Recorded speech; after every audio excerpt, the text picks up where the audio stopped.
Here.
And you compare it to this is a standard we want.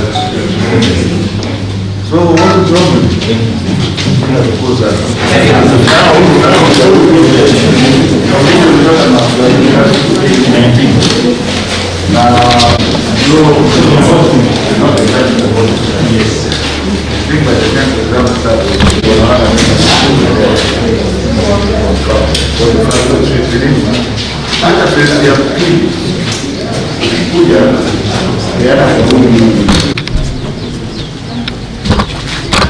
The change has a lot of expectation. The change will never be easy. The change will not come without expenses. Because right now as we speak, we are doing continuous assessment. The competence base is normally done in second world countries.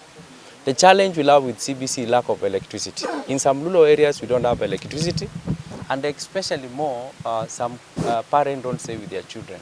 So the CBC needs both teachers, parents, and more even to the community. So because of practical, it has to be expensive.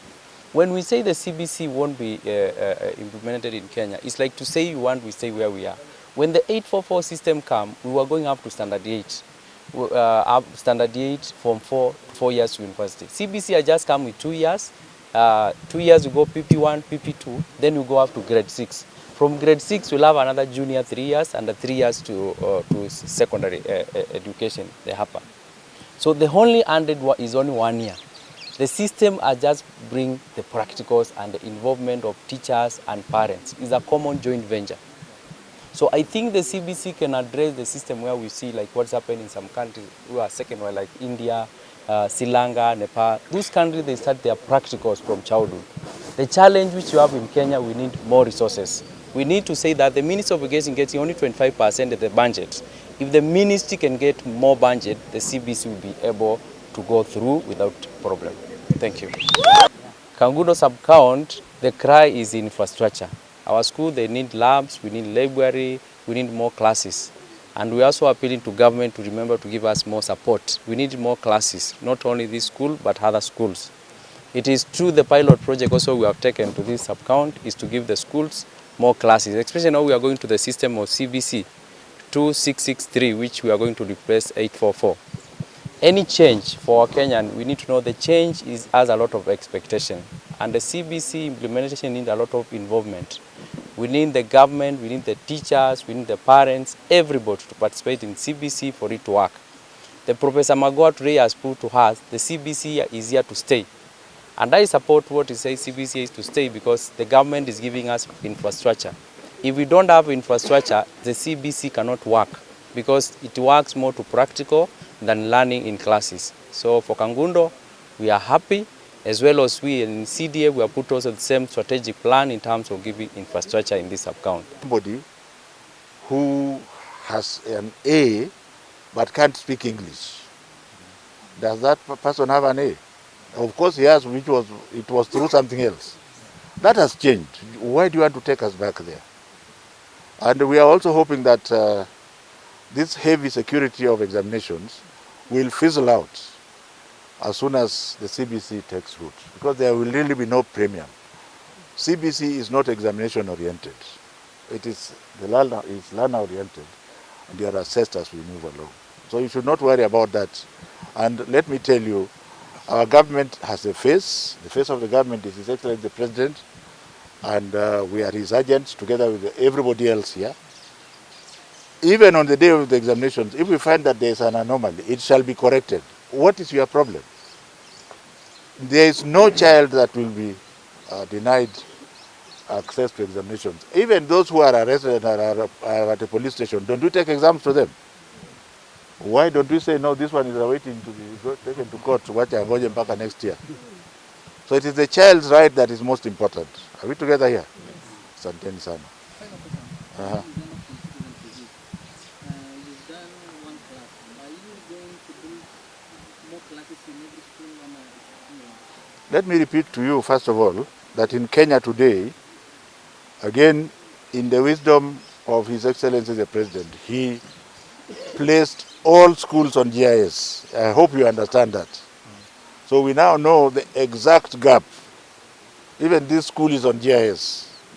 So we don't rely on what the principal is telling us. We just go to our GIS and we shall see even the classrooms they are constructing. In that schedule, we have identified schools that have a lot of surplus. They have a lot of surplus space where we don't even need to build CBC classrooms there. And if you listen carefully, you will find the politicians saying, no, why are they adding classrooms here and they are leaving mine? Even here in Machakos. That's one. Number two, we also have classrooms that are adequate but not for CBC. And then we also have schools that have deficits. So you will see us continuing to build classrooms based on the needs. If I wanted to check the exact deficit from here, I would call my database.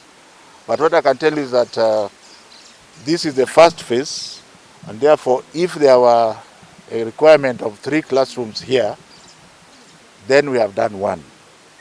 And most likely we shall do 2 in April. This was because of the financial dynamics.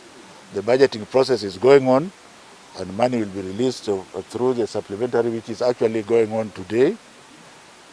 And we don't expect that there should be a problem. So, but you know, if I was to ask the teachers themselves, we are Kenyans and we are Africans. And you will listen, if you open your ears, you listen and people are saying, why are they not building in this one? It is because we know what the gap there. Are you satisfied, Ndugu? Asanteni sana. We are basically verifying. Remember, we are putting up 6,400 classrooms, which marks the first phase of the order by His Excellency the President that we construct classrooms for CBC in preparation for January next year. Let it be remembered that the current grade 5 students are going to move into grade 6 in May of this year, and that is the pioneer class. Come January next year, by the grace of God, we shall have normalized, and therefore that grade 6 will transit into the junior secondary school. And those are the classrooms that we are building now. We intend to be done by them before the expiry of this government, which by the grace of God will either be in September, October, November, or December, depending on what happens.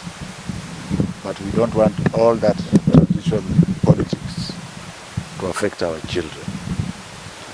I am very grateful to announce to the nation at this point that we have completed over 700 classrooms, which means we have completed over 10%. In terms of the classrooms that have not started, they are less than 100. Close to 2,000 classrooms are at roofing level. The rest are at walling level. And therefore, this is a target that we shall meet and beat. We had originally said we shall complete by April. We brought it down to March, and then now I became bolder after I opened the first one on the 13th of last month and said we must complete before the exam starts. And you know the exams start in about 3 or 4 weeks' time. By that time, this will have been completed.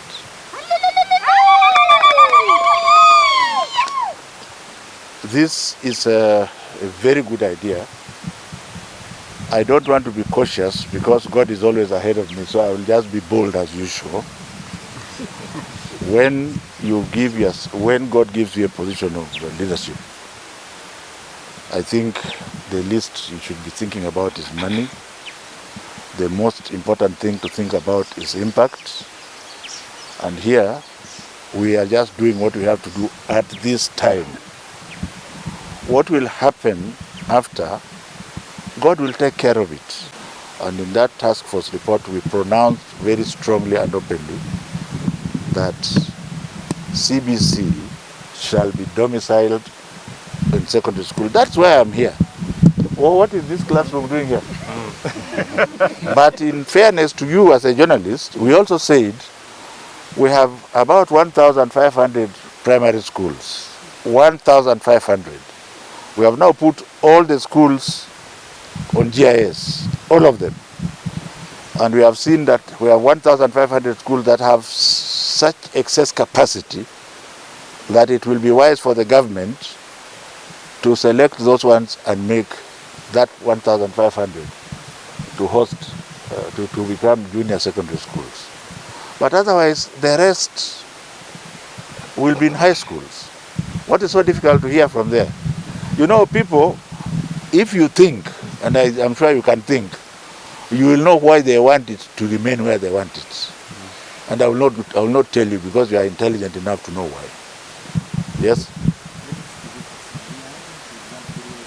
This is more than the up-10th time that I'm saying this in public. But let me be very slow in simple English. We made a decision after wide consultation that we shall consolidate the small schools and make sure that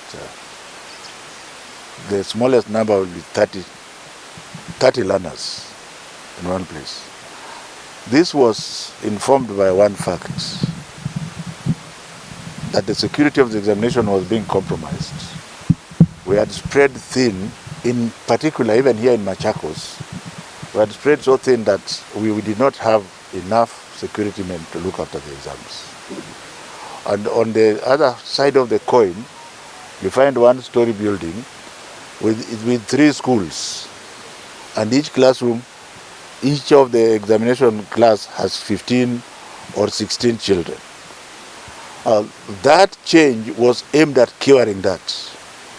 But we also said very clearly, if schools are spread to something like 5 kilometers or so, we are going to deal with them individually. I've said that many times.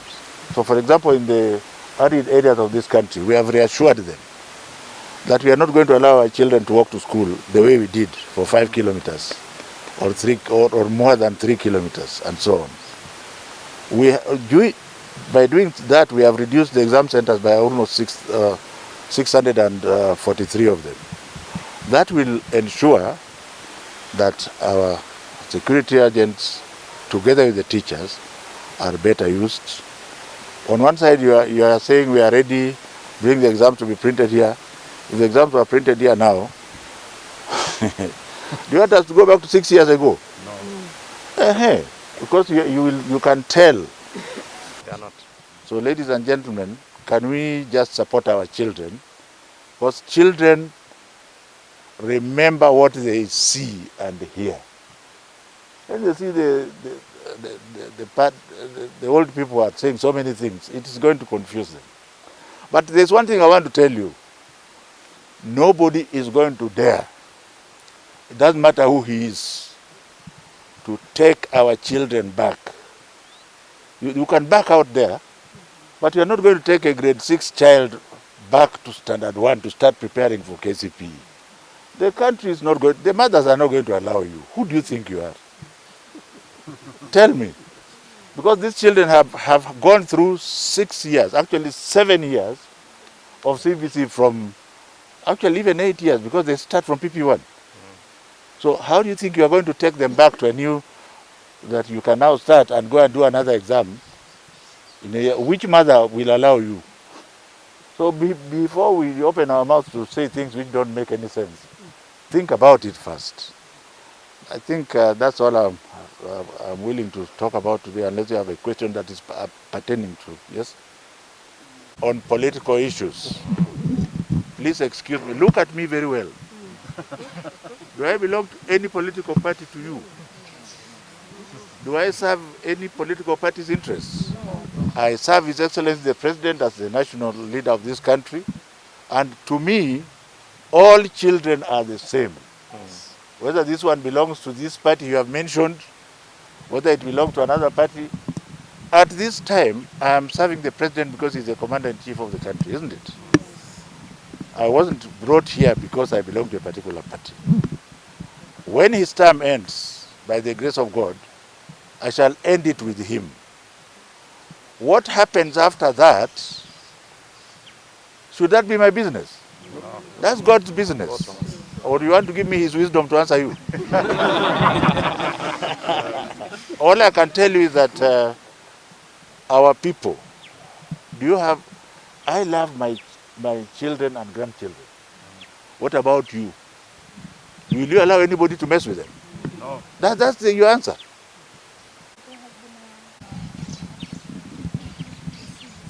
First of all, let me just say that the examination is ready and it is all systems go. Some of the materials are already available. The security is even higher than before. Those who are so keen on printing the examination papers here should be honest with themselves. At this time, our integrity status as a nation is still wanting. And even our political leaders should know that. So they should stop making too much noise. I'm just doing what I have to do. Yes. But the government is curing this through the competency-based curriculum. And the way it is doing it, for example, those children that are going to grade 6 next year, by that time 60% of their assessment would already be in the system. So their final exam, or if you would like to call it that, will only be responsible for 40%.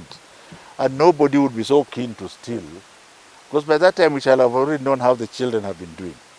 Secondly, most of these children who are doing CBC will already have known what they want, because now we are starting to teach them how the heart is beating in primary school. So those who don't like anything to do with the heart will run away from it. Those who want to be journalists will already be communicating even in primary school. So why do you want to steal an exam? It is not exam oriented. For those who are talking about participation, please give us a break and leave politics out of this. For the mothers who are here, whose children are in CBC, please talk about it and loud enough. If God gave you more than one child, if one is in the old system and one is in the new system, what is the difference? You will find that the one that is in the new system is more eager to help you to work in the house. That is how we were trained before. We used to have a common entrance exam at that time. And even before then, they had to make sure we could read, actual reading one-on-one before you go to the next class. And so many other things. I was taught how to plant in a garden in a school during that time. So what the president is doing is just taking us back 50, 60 years back so that we are able to be all round the way we are. Now, if the Kenyan population says no, now that is their business. But I don't think they are saying so. The Garden of Joy is a green project. We are telling you to put a roof whose water you can drink, put a storage tank for harvesting water, and use biodigester to recycle water. And what a privilege, what a joy, it is to be right here at the Garden of Joy. Queen, Yes. Another thing I would wish to add, Muteti, is about accessibility when you enter to the project. The accessibility is very awesome. As you can see, we have a 9-meter wide road. Mnaweza pitana magari mawili. There is no jam with this project. You can see we have accessibility, and along every road there is a lot of plants which are planted there, and I want to assure you that hair here is purified. We have clean hair here because of what we've done as Optiven. We've done lots of trees. We've done 3,000 trees here, so your life will never be. Imagine while you are in your balcony, kanjeve tu kanakuja tu kupiga tu kale kanjeve kazuri. Just imagine, because of the trees. And we say that come and be with us, join this family, and because we are Christian-based family, this project has a meditation park whereby you can go and pray, whereby you can go and meet your God through prayers, somewhere where you can go rest. There is a area where you can do volleyball. Wanaume mnaweza choma nyama. Yani it's a place where you can get in Machakos County. Come and join us and make sure you get something and your life will change. Muteti. Hey, Kolera. Hey, wow. Hey, thank you so much. And I can see people, they want to commit to this project. Please give them your number. If you want to commit yourself today, in fact today we have an offer which is ending at saa sita usiku. Yes, make sure you call me. I'll give you this information. 0722 90 1789.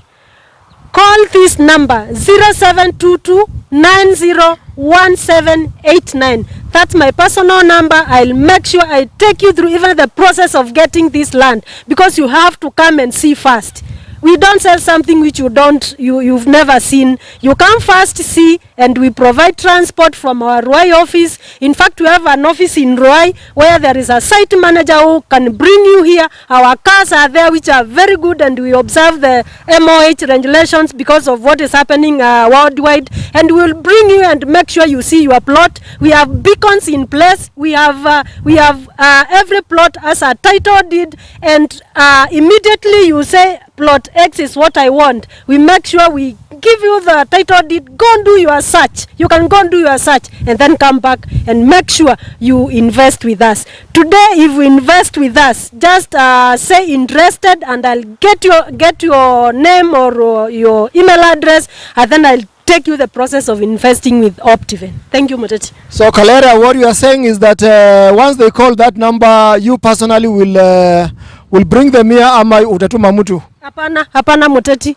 Mkinipigia hiyo namba kutoka saa hii, I'll make sure I'll be in your that car, and I'll make sure I come with you start the journey of investment with you. I'll come with you with our driver, and then we'll make sure tumekusaidia kutafuta plot yenye unataka. Maybe you want a corner plot.